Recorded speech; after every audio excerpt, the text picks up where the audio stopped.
Friends, welcome back to my channel. ನಾನಿವತ್ತು ಈಸಿಯಾಗಿ ಕ್ವಿಕ್ಕಾಗಿ pepper chicken ಹೇಗೆ ಮಾಡೋದು ಅಂತ ತಿಳಿಸ್ಕೊಡ್ತಾ ಇದ್ದೀನಿ. ಸೊ ಫಸ್ಟ್ ಇಲ್ಲಿ ನಾನು ಬೋನ್ಲೆಸ್ ಚಿಕನ್ ತಗೊಂಡಿದ್ದೀನಿ, ಅರ್ಧ kg, ಒಂದು ಈರುಳ್ಳಿ, 2 ಹಸಿರು ಮೆಣಸಿನ್ಕಾಯಿ, ಮತ್ತು ಪೆಪ್ಪರ್ ಪೌಡರು, ಕರಿಬೇವಿನ ಸೊಪ್ಪು, ಅರಿಶಿನ ಪುಡಿ, ಡಾರ್ಕ್ ಸೋಯಾ ಸಾಸು, ಮತ್ತು ಒಂದು 10-15 ಬೆಳ್ಳುಳ್ಳಿ ಸಿಪ್ಪೆ ತೆಗೆದಿಟ್ಕೊಂಡಿದ್ದೀನಿ, ಮತ್ತೊಂದು ಟೊಮೆಟೊ. ಇಷ್ಟೇ ಬೇಕಾಗಿರೋದು. ಸಾರಿ, ಇಲ್ಲಿ ನಾನು ಕಾರ್ನ್ಫ್ಲೋರ್ ಹೇಳೋದನ್ನ ಮರ್ತಿದ್ದೀನಿ. ಸೊ ಕಾರ್ನ್ಫ್ಲೋರ್ ಕೂಡ ಬೇಕಾಗುತ್ತೆ, ಅದನ್ನು ನಾವು ಎಂಡಲ್ಲಿ ಯೂಸ್ ಮಾಡ್ತೀವಿ. ಅದನ್ನ ನಾನು ಇಲ್ಲಿ ತೋರ್ಸೋದು ಮರ್ತು ಹೋಗಿದೆ. ಸೊ ಇವಾಗ ಹೇಗೆ ಮಾಡೋದು ಅಂತ ಅಂದರೆ, ಫಸ್ಟು ಇಲ್ಲಿ ಈರುಳ್ಳಿ, ಟೊಮೆಟೊ ಮತ್ತು ಮೆಣಸಿನ್ಕಾಯಿ ಮತ್ತು ಬೆಳ್ಳುಳ್ಳಿ ಇದೆಯಲ್ಲ, ಅದನ್ನು ನೀಟಾಗಿ ಸಣ್ಣದಾಗಿ, ಆದಷ್ಟು ಸಣ್ಣದಾಗಿ ನೀಟಾಗಿ ಚಾಪ್ ಮಾಡ್ಕೊಂಡು ಇಟ್ಕೊಬೇಕು. ಇದರಲ್ಲಿ ಇದಷ್ಟೇ ಕಟ್ ಮಾಡ್ಕೊಳ್ಳೋಕ್ಕಿರೋದು, ಈರುಳ್ಳಿ, ಮೆಣಸಿನ್ಕಾಯಿ, ಬೆಳ್ಳುಳ್ಳಿ ಮತ್ತು ಒಂದು ಟೊಮೆಟೊ. ಸೊ ಇಲ್ಲಿ ನೀವು ನೋಡ್ತಿರ್ಬೋದು, ನಾನು ಈರುಳ್ಳಿ, ಮೆಣಸಿನ್ಕಾಯಿ ಕಟ್ ಮಾಡಾಯಿತು. ಇವಾಗ ಬೆಳ್ಳುಳ್ಳಿನ ಸಣ್ಣದಾಗಿ ಕಟ್ ಮಾಡಿ ಇಟ್ಕೊಂಡಿದ್ದೀನಿ. ಇಲ್ಲಿ ಬೆಳ್ಳುಳ್ಳಿಲಿ ನಾನು ಸಿಪ್ಪೆ ತೆಗೆದು ಇಟ್ಕೊಂಡಿದ್ದೀನಿ. ಸೊ ಸಿಪ್ಪೆ ತೆಗೆದು ಇಟ್ಕೊಂಡ್ರೆ ಚೆನ್ನಾಗಿರುತ್ತೆ, ಟೇಸ್ಟ್ ಕೂಡ ತುಂಬ ಚೆನ್ನಾಗಿ ಬರುತ್ತೆ ಅದರಿಂದ. ಸೊ ಇಲ್ಲಿ ಟೊಮೊಟೊನೂ ಕೂಡ ಸಣ್ಣದಾಗಿ ಕಟ್ ಮಾಡಿ ಇಟ್ಕೊಂಡಿದ್ದೀನಿ. ನಾವಿವಾಗ ಹೇಗೆ ಮಾಡೋದು ಅಂತ ನೋಡೋಣ ಬನ್ನಿ. ಫಸ್ಟು ಪಾತ್ರೆ ಇಟ್ಕೊಂಡಿದ್ದೀನಿ, ಅದಕ್ಕೆ ಸ್ವಲ್ಪ ಒಂದು 3 to 4 ಟೇಬಲ್ ಸ್ಪೂನ್ ಎಣ್ಣೆ ಹಾಕ್ಕೊಂಡಿದ್ದೀನಿ. ಅದು ಎಣ್ಣೆ ಕಾದ ನಂತರ ನಾನು ಕರಿಬೇವಿನ ಸೊಪ್ಪು ತಗೊಂಡಿದ್ನಲ್ಲ, ಸೊ ಕರಿಬೇವಿನ ಸೊಪ್ಪನ್ನ ಹಾಕ್ಕೊಂಡಿದ್ದೀನಿ. ಕರಿಬೇವಿನ ಸೊಪ್ಪು ಹಾಕೋದ್ರಿಂದ ಘಮ ಕೂಡ ಚೆನ್ನಾಗಿರುತ್ತೆ ಮತ್ತು ಟೇಸ್ಟ್ ಕೂಡ ಚೆನ್ನಾಗಿರುತ್ತೆ. ಸೊ ಅದಕ್ಕೆ ನಾನು ಕಟ್ ಮಾಡಿಟ್ಕೊಂಡಿರೋಂಥ ಹಸಿರು ಮೆಣಸಿನ್ಕಾಯಿನ ಸೇರಿಸ್ಕೊಳ್ತಾ ಇದ್ದೀನಿ.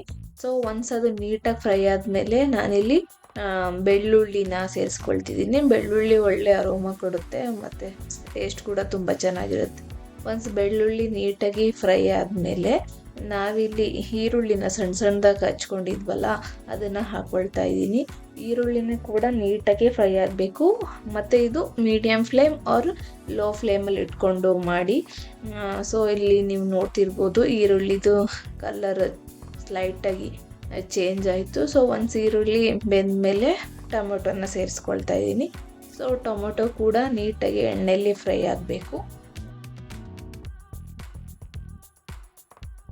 ಸೊ ಟೊಮೊಟೊ ಎಣ್ಣೆಲಿ ನೀಟಾಗಿ ಫ್ರೈ ಆದಮೇಲೆ ನಾವಿಲ್ಲಿ ಚಿಕನ್ ತಗೊಂಡಿರ್ತೀವಲ್ಲ, ಆ ಚಿಕನ್ನ ಸೇರಿಸ್ಕೊಳ್ತಾ ಇದ್ದೀನಿ. ನೀವು ಬೇಕಿದ್ರೆ ಚಿಕನ್ನ ಸ್ವಲ್ಪ ಸಣ್ಣ ಪೀಸ್ ಮಾಡಿ ಕೂಡ ಹಾಕೋಬೋದು.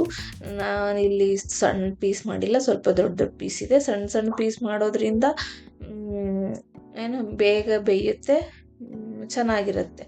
ಸೊ ಈಗ ನಾನಿಲ್ಲಿ ಉಪ್ಪು ಹಾಕ್ಕೊಳ್ತಿದ್ದೀನಿ, ಹರಳುಪ್ಪು ಸೇರಿಸ್ಕೊಂಡಿದ್ದೀನಿ, ಸ್ವಲ್ಪ ಅರಿಶಿಣ ಹಾಕ್ಕೊಳ್ತಿದ್ದೀನಿ.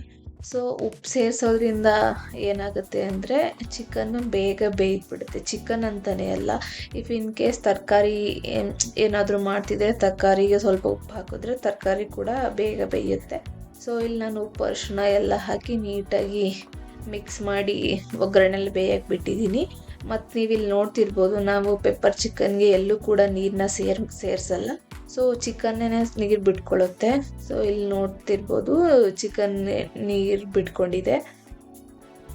ಸೊ ಅದು ನೀರು ಸ್ವಲ್ಪ ಡ್ರೈ ಆಗಬೇಕು, ಅಲ್ಲಿ ತನಕ ಸ್ವಲ್ಪ ಕುಕ್ ಮಾಡಬೇಕು ಚಿಕನ್ನ. ಫುಲ್ ಡ್ರೈ ಆಗಿಲ್ಲ ಅಂದರೂ ಸ್ವಲ್ಪನಾದರೂ ನೀರು ಡ್ರೈ ಆಗೋ ಥರ ನಾವು ಒಗ್ಗರಣೆಯಲ್ಲಿ ನೀಟಾಗಿ ಚಿಕನ್ನ ಬೇಯಿಸ್ಕೊಬೇಕು. ಅವಾಗ ಲಿಡ್ ಓಪನ್ ಮಾಡಿ ಬೇಯಿಸ್ಕೊಳ್ತಾ ಹಾಕ್ಕೊಳ್ತಿರ್ಬೇಕು, ಇಲ್ಲ ಅಂದರೆ ಚಿಕನ್ನು ತಳ ಹಿಡಿಯೋ ಚಾನ್ಸಸ್ ಇರುತ್ತೆ. ಸೊ ಅದಕ್ಕೆ ನಾನು ಅವಾಗ ನೀಟಾಗಿ ತೆಗೆದು ಮಿಕ್ಸ್ ಮಾಡ್ತಿದ್ದೀನಿ. ಸೊ ಸ್ವಲ್ಪ ನೀರು ಡ್ರೈ ಆಯಿತು, ಸ್ವಲ್ಪ ಚಿಕನ್ ಬೆಂದಿದೆ ಅನ್ನಿಸ್ದಾಗ ನೀವು ಇಲ್ಲಿ ಡಾರ್ಕ್ ಸೋಯಾ ಸಾಸ್ ಹಾಕೋದ್ರಿಂದ ಕಲರ್ ತುಂಬ ಚೆನ್ನಾಗಿ ಬರುತ್ತೆ. ಮತ್ತು ನಮ್ಮದು ಮೇನ್ ಇಂಗ್ರೀಡಿಯೆಂಟ್ ಬಂದು ಪೆಪ್ಪರ್ ಪೌಡರು. ಸೊ ನೀವು ಪೆಪ್ಪರ್ ಎಷ್ಟು ಹಾಕ್ತೀರಾ ಅಷ್ಟು ಟೇಸ್ಟ್ ಚೆನ್ನಾಗಿರುತ್ತೆ, ಮತ್ತು ಸ್ವಲ್ಪ ಸ್ಪೈಸ್ ಕೂಡ ಜಾಸ್ತಿ ಆಗುತ್ತೆ. ಸೊ ಅದು ಹಾಕಿದ ಮೇಲೆ ನೀಟಾಗಿ ಫ್ರೈ ಮಾಡಿ ಇಡಬೇಕು. ನಾನಿಲ್ಲಿ homemade pepper powder use ಮಾಡ್ತಿರ್ಬೋದು. ಹೋಮ್ ಮೇಡ್ ಯೂಸ್ ಮಾಡೋದ್ರಿಂದ ಟೇಸ್ಟ್ ತುಂಬ ಚೆನ್ನಾಗಿರುತ್ತೆ.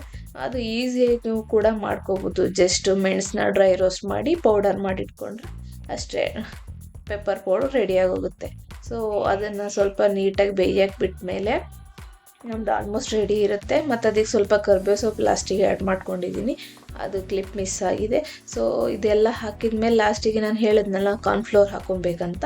ಸೊ ಇಲ್ಲಿ ನಾನು ಕಾರ್ನ್ಫ್ಲೋರ್ ಹಾಕ್ಕೊಳ್ತೀನಿ. ಕಾರ್ನ್ಫ್ಲೋರ್ ಹಾಕೋದ್ರಿಂದ ಸ್ವಲ್ಪ ಗಟ್ಟಿ ಫೀಲ್ ಬರುತ್ತೆ, ಗಟ್ಟಿ ಗಟ್ಟಿ ಆಗುತ್ತೆ ಮತ್ತು ಟೇಸ್ಟ್ ಕೂಡ ಚೆನ್ನಾಗಿರುತ್ತೆ. ಇದಿಷ್ಟೇ, ಹೀಗೆ ಪೆಪ್ಪರ್ ಚಿಕನ್ ಮಾಡೋದು. ಎಷ್ಟು ಸಿಂಪಲ್ ಆ್ಯಂಡ್ ಈಸಿಯಾಗಿ ಕ್ವಿಕ್ಕಾಗಿ ಮಾಡ್ಕೋಬೋದಲ್ವ. ಸೊ ನೀವು ಒಂದ್ಸಲ ಮನೇಲಿ ಟ್ರೈ ಮಾಡಿ ನೋಡಿ, ಟೇಸ್ಟ್ ತುಂಬ ಚೆನ್ನಾಗಿರುತ್ತೆ.